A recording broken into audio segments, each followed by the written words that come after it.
You're listening to the Quint's podcast.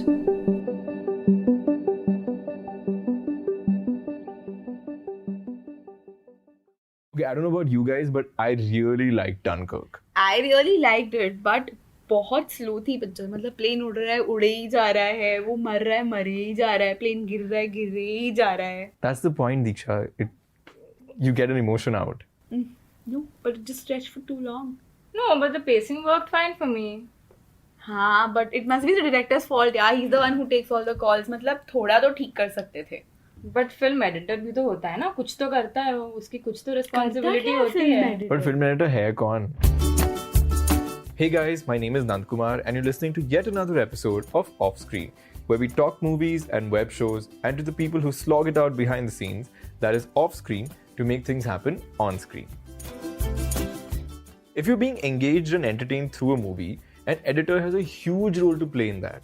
But what's their life like? How do they deal with filmmakers and actors and cinematographers and all their egos? Which is why I'm going to be in conversation with National Award-winning editor Namrata Rao, who has worked on films like Kahaani, Love, Sex Aur Dhokha, and Baaja Baaraat, more recently Made in Heaven, as she takes me through a journey in showbiz.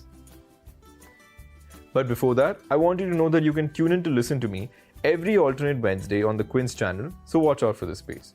And if you like this podcast and want to hear more like it, you can head over to the Quint's podcast section or subscribe to the Quint's channel on Apple, Google Podcasts, and Spotify. Here we go. Hi, Namrata. Hi. And thank you for being on Offscreen.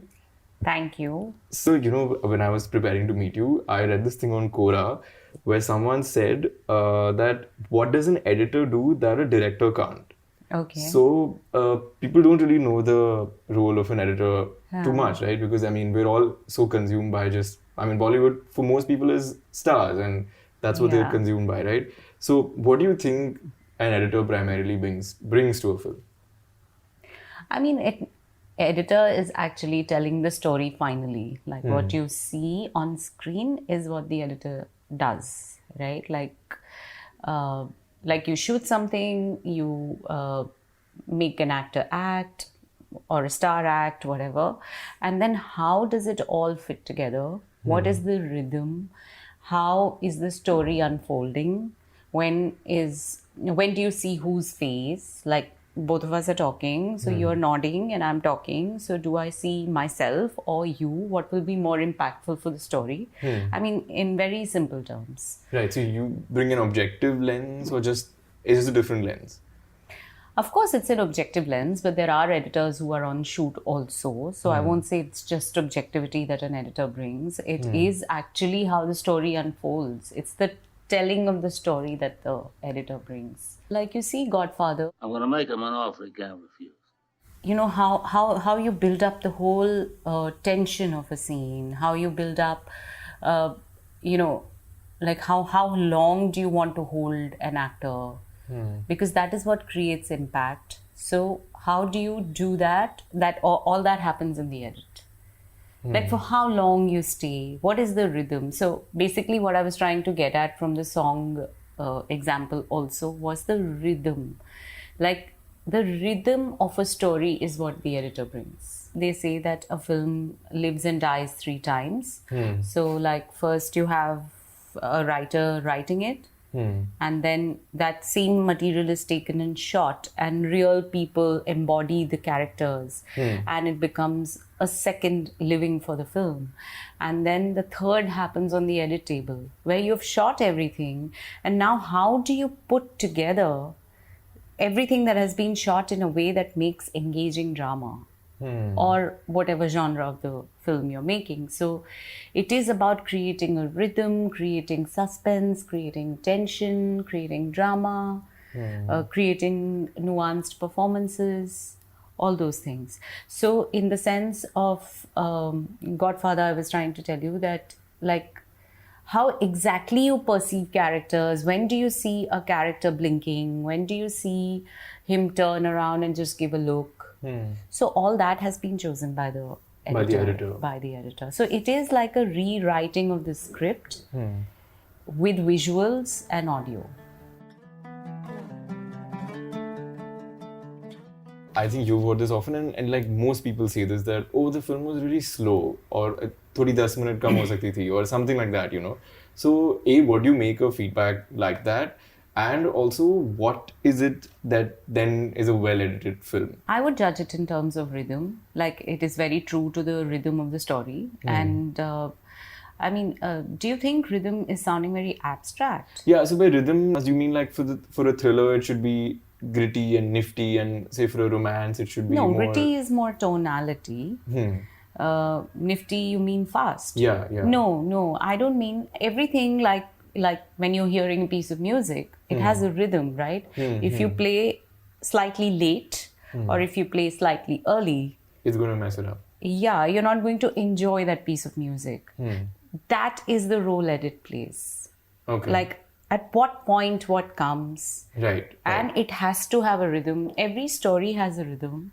And every shooting has a rhythm. So like it's not what has genre been specific, shot. right? Yeah. Yeah, it's not at all genre specific. It can be a slow film. It can be like Shanghai, which was shot in a certain way and it's edited in a certain way to bring out that story and its rhythm. Whatever is the organic rhythm of the story. Right. It is dependent on how it's shot.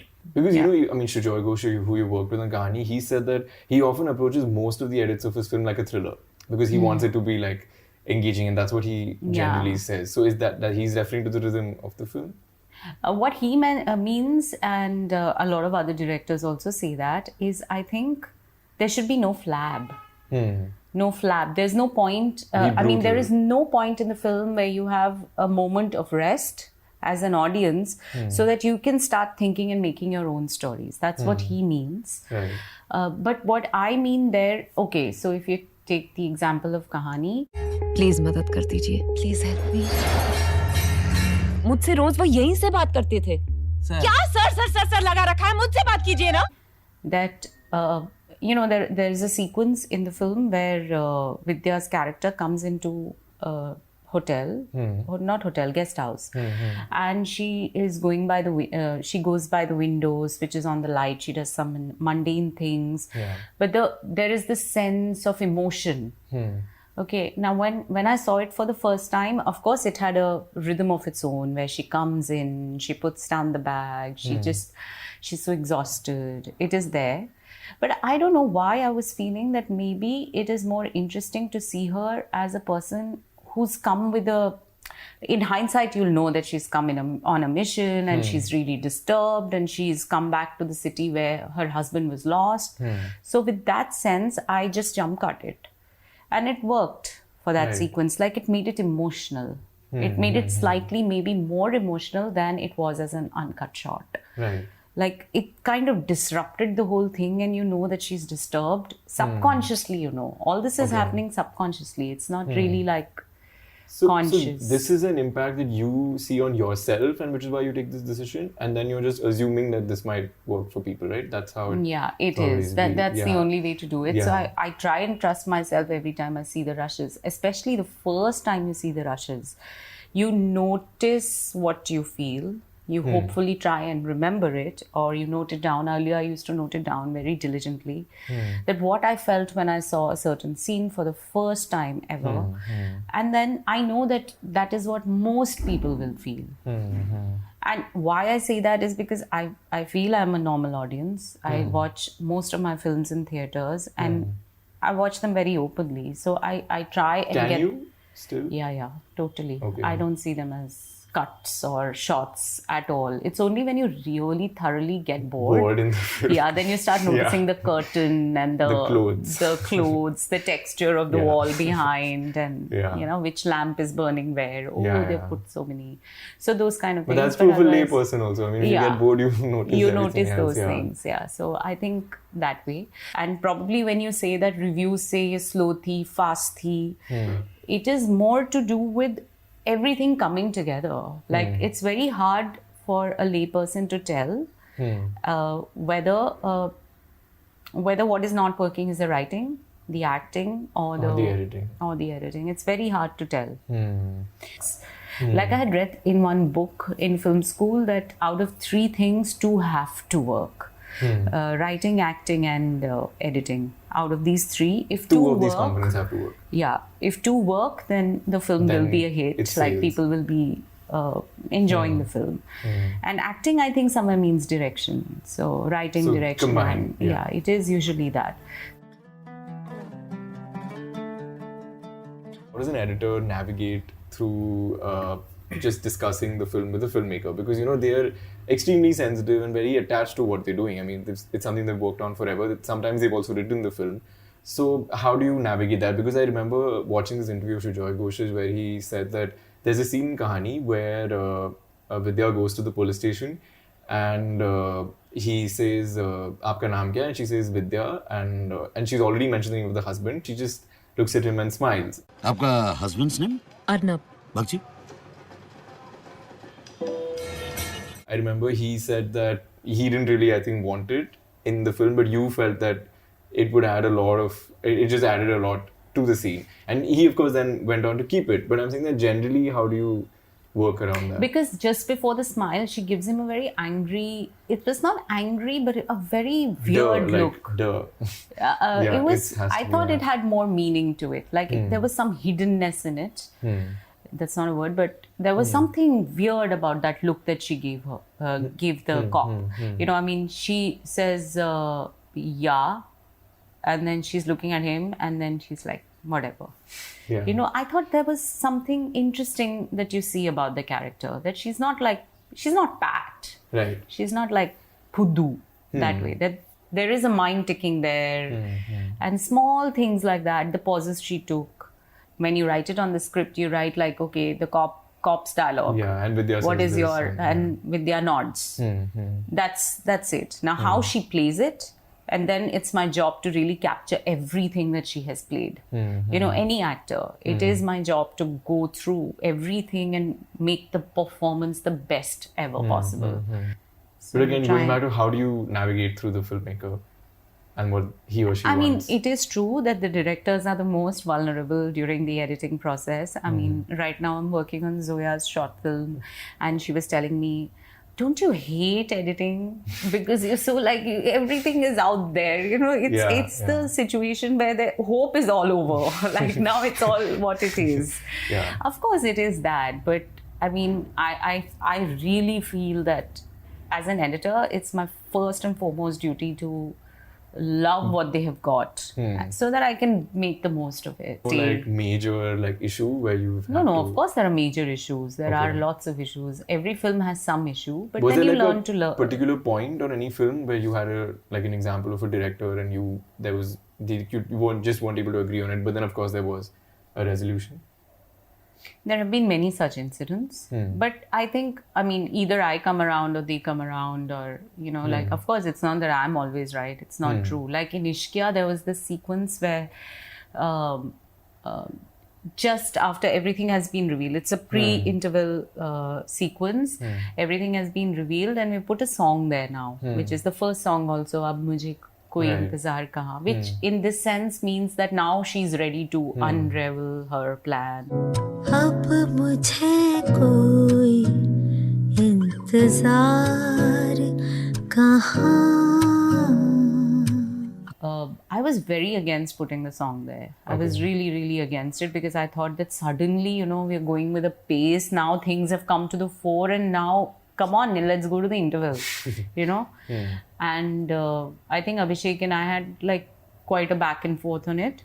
And then Vishal sir and Abhishek both felt, no, we need the song. Yeah, I mean, we need a relief thing, you know. I think it really works. When I saw it as a film in the theatre, I didn't feel that it hampered the pace. In fact, it increased, it increased your anticipation, and it also made you like connect a little better with the characters.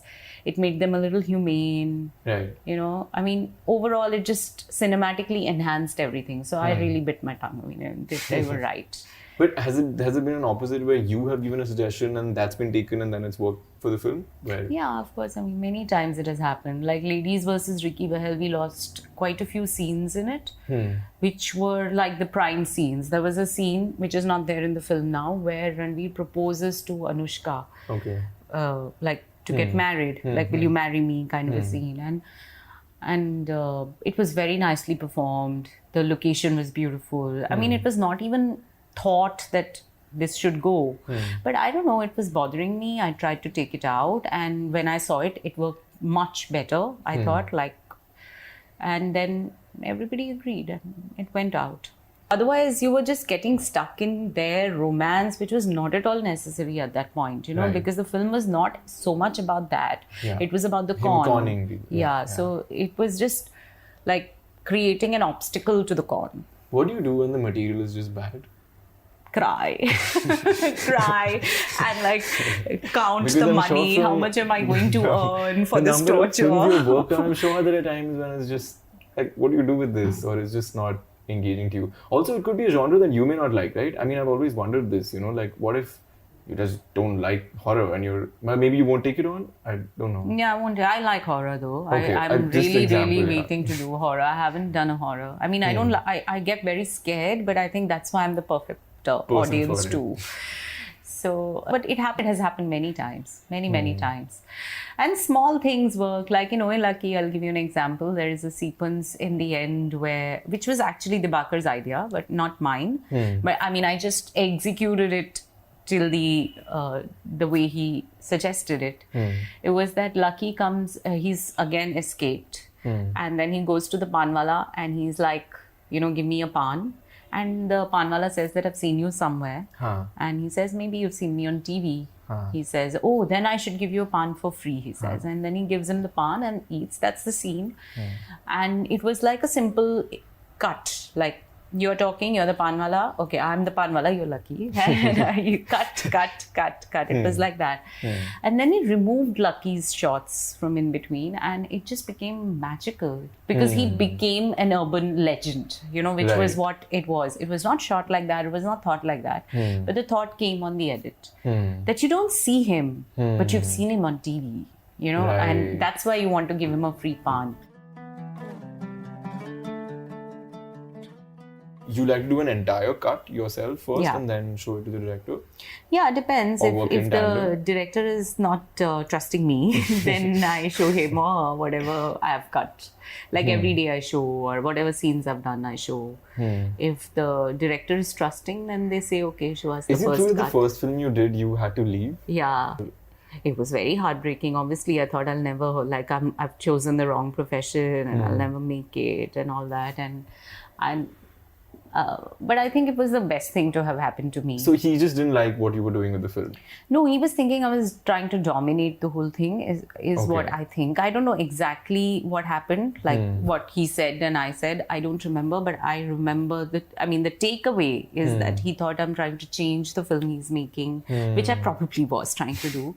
Because I had just come out of film school and I thought that the sun shines out of my ass. So I know everything, which is like not the best way to be as an editor because it is not your film. You know, so he was very upset that why do you try to change everything? Why don't you go and make your own film? You know, so oh damn, yeah, it was it was very bad. So I went back and I thought a lot about it. And I don't know, I thought that maybe what he said was true and maybe there is another way of looking at it. At the same time as it happens in the universe, like, you know, synchronicity. So I heard this talk by Susan Corda, who's an editor in Berlinale, where she said that the only job an editor has is to be a psychologist to the director. Right. Like, you can't tell him that, you know, your life sucks or you suck. How do you mend this? Yeah, now what best can you do with it? Yeah. Okay, this is your life. It's all messed up. But what's the best you can do with it? That's an interesting analogy. Yeah, so it really affected me. It had a profound impact on me. And I thought that was the one thing I didn't learn in film school. And working with filmmakers is a precarious territory, you know, because I was seeing your filmography and your work with on Jab Tak Hai Jaan. I mean, how do you turn to Yash Chopra and say that, hey, this doesn't work? नहीं भूलूंगा मैं जब तक है जान जब तक है जान. I look at it as something that would be difficult, No, you right? do. You do. You I do. mean, he was a really open person. Really, really, really open person. I mean, and also one of the funniest directors I've worked with. He would come up with the funniest things in the most difficult of situations. He was very open. He always wanted to be surprised. Right. And he used to ask me, "Beta, montage kar loge na?"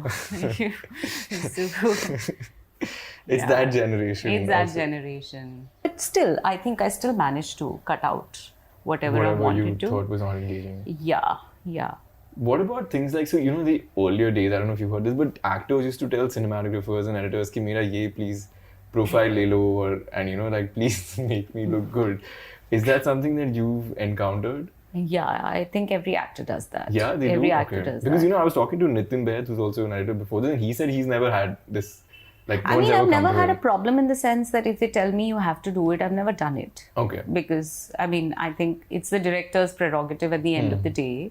So it's never come to that. But it's very interesting to watch a film with the actor because he'll find faults, he or she will find faults that you can't even imagine. Yeah. They don't even Like, look at themselves. They only look at themselves. Like if the shot is from behind me and I'm watching it, I'll only be looking at this hair. I don't care what you're saying.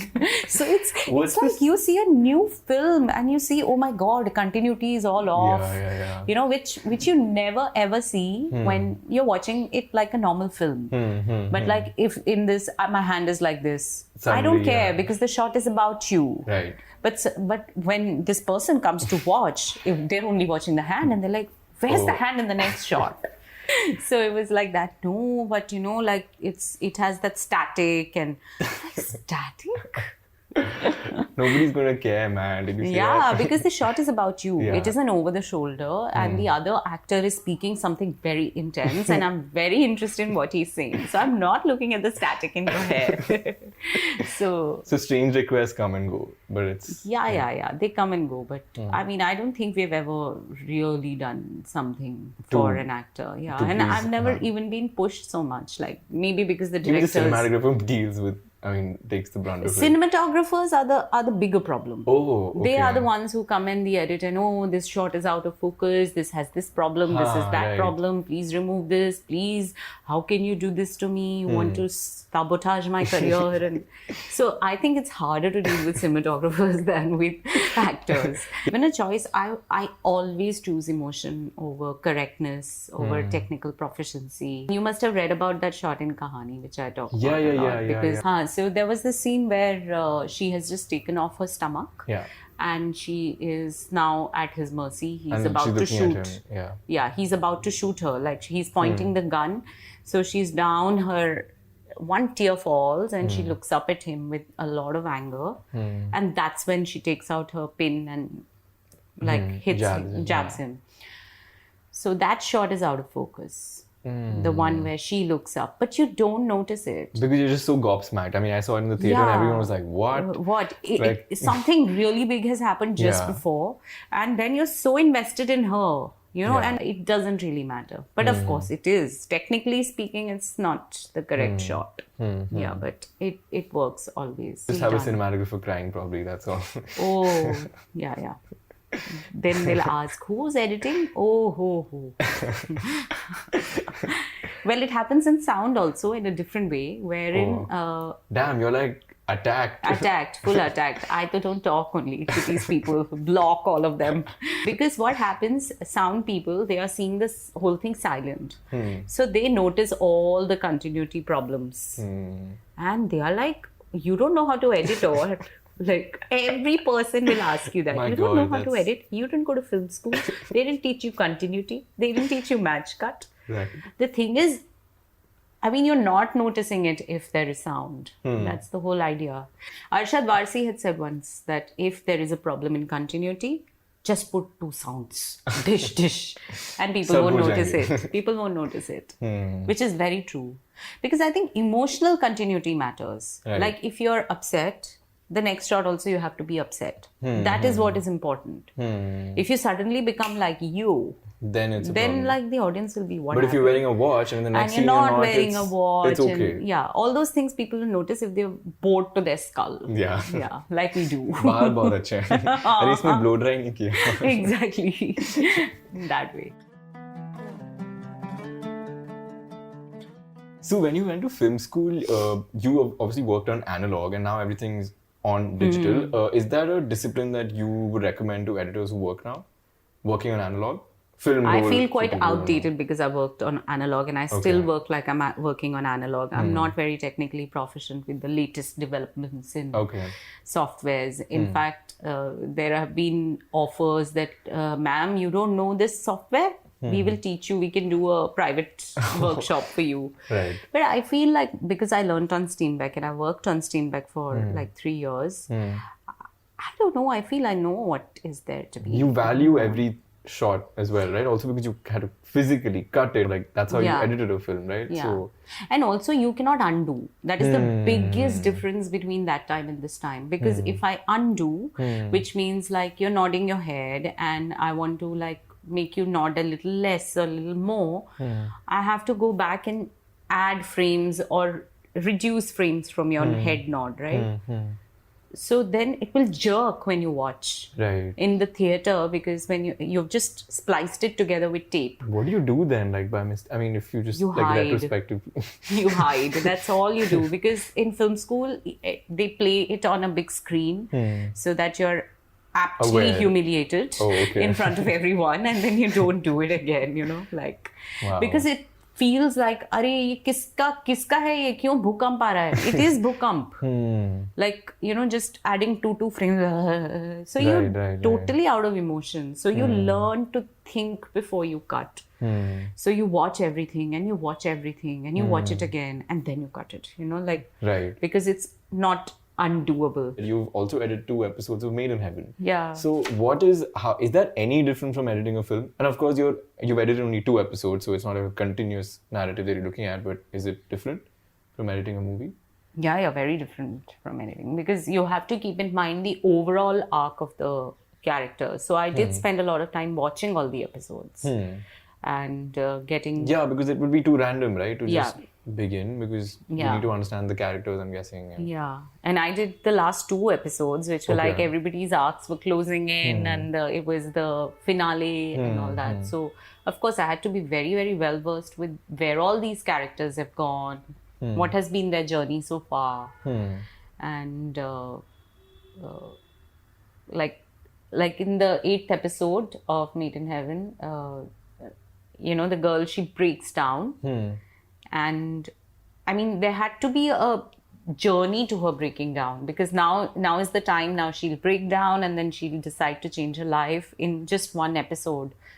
So yeah, I mean, that bit we had to work hard upon. Like, just how do you arrive here suddenly? This completely go-getter kind of a person who's now changing, you know. You've said that the female gaze that you bring to a film has often helped the characters that you're working with. So what is it that you think made a difference with, and maybe you can tell me which characters you felt where you were able to make that obvious difference? Like Vidya in Kahaani, I think I wanted the film to vibrate with a woman's loss. You know, that even if you don't know it yet, but there's something emotional about her. There's something she's looking for, you know. That, then Shruti in Baaja Baaraat. खुल के हंसो यार, वरना नहीं हंसो. ये कैसी हंसी हुई? Right. Who I totally like felt for. I mean, I grew up in Delhi. I mean, maybe I had shades of her in me. Right. You know those people. Yeah. I know Shruti very well. So when she feels so spurned by this guy who says, what's the big deal? You know? And she cries. I mean, just holding on to her. Small things like just holding on to her crying makes you invest more. You believe her. That was such a nice scene, yeah. Yeah. So just hanging on there. Or Gayatri in Shuddesi Romance, where, I mean, you know, the whole world, I mean, a lot of people saw the film and said that, oh my God, she's such a whore.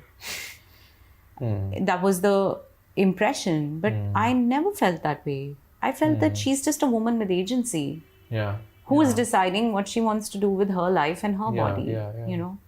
Also, I don't know, this small trivia, but did you ever want to become an actor? Yeah, I did. I always thought I'll go to Bombay and become an actor. Then I went to film school, of course, I mean, and I never thought that I have the confidence to be one. Like go and say to someone, listen, I want to be an actor, test me. I never had that confidence. But when I got that role in LSD, I feel like... But I mean, that is not my best acting, okay? I think I'm having too much in it. But that's what the director wanted. The best is yet to come. I'll have to cast myself. I'll have to become a director and cast myself. Or you could just say that, hey, since I'm editing this, do you think I could also play this part? Oh, I have done. Like even in Baaja Baaraat, I've done a role and cut it myself. Oh. Yeah. And it's on Manu Rishi Chadda's wife. Oh, are you in the film? Thankfully not. Yeah. But I do come in the end to dance in the song. I make an entry with him. But I love editing. I feel it has brought me so much close to filmmaking, you know. Like there are lots of things that happen on the edit table. A lot of magic can happen. You can change things around. You can, just shuffle scenes to change the impact. So things like that. Yeah, we're looking forward to more magic. And thank you for being on OffScreen, Namrata. I had such a nice time talking to you. Thank you. And you have to edit out all the wrong things I've said. Well, they're entertaining, so. So what I can safely say now is that films are truly made on the editing table. And speaking to Namrata just gave me a glimpse into the hard work that goes into it. There's so much that goes into making movies. You can tune in every alternate Wednesday to yet another episode of OffScreen. And if you have any feedback, you can write to me at nandkumar_27 on Twitter and Instagram, or you could drop me a mail on nandkumar.ramohan@thequint.com. Before I sign off, don't forget to subscribe to the Quint's channel on Apple, Google Podcasts, Spotify, or any of the several platforms we're on right now. Have a great week and see you next time.